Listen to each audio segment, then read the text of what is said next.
Now, with all that, Mario Kart 8 having a decent lifespan on the Wii U and having a pretty good one on the Switch as well, you'd think it was time for this game to hang it up and peacefully retire into the sunset.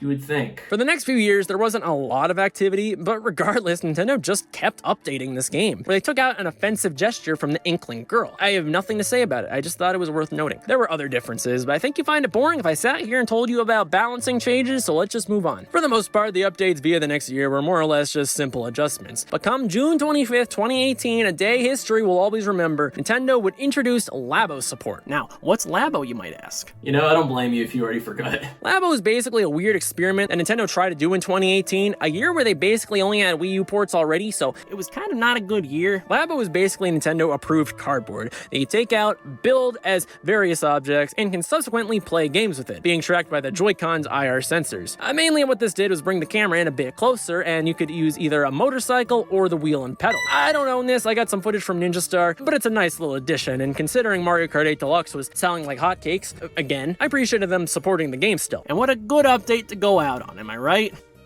A month later, Link was given a Breath of the Wild costume, and there were new vehicle parts from Breath of the Wild as well. Around this time, Zelda was definitely switching away from the more traditional Link of yesteryear, and Breath of the Wild was absolutely becoming the new favorite child. Looking at a game like Smash Bros., which also gave him the blue tunic. I remember around this time thinking, Mario Kart 8 Deluxe, it's still technically going strong. Could actual DLC be on the way? And while nothing major surfaced for a bit, updates throughout the next few years still came out. But they were definitely becoming less frequent and less important. Fans would debate at this time what the future of the whole series would be. There was a chance Mario Kart 8 was on its way out as a whole. In fact, a new game was already out, Mario Kart Tour, released in September 2019 for mobile phones. I'm personally not a big fan of this game, but it's basically where Mario Kart's future seemed to be, as it would receive constant updates, and hell, it still does to this very day. And there were various side projects released during this time too. There was Mario Kart Arcade GP VR, which 5 people played, and Mario Kart Home Circuit, which 8 people played. And to tell you the truth, no one really knew what the future of the franchise was. It sort of felt like to me that Mario Kart had become Nintendo's GTA 5, where they'd port the game to new consoles, give it some updates, but focus their efforts elsewhere to continue making money. Mario Kart 8 Deluxe also just took the series into unprecedented territory by existing at all. Previously, there'd always be one Mario Kart game on a console, and boom, that's it. But would Mario Kart 8 Deluxe count as the Switch's Mario Kart, or would 9 still be fair game? Well, extremely trusted news corporations that have never once lied in their life came out of the woodworks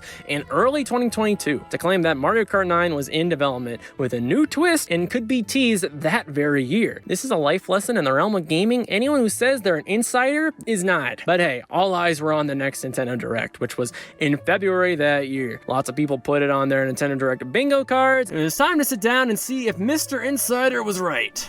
This is the Mario Kart 8 Deluxe Booster Course Pass.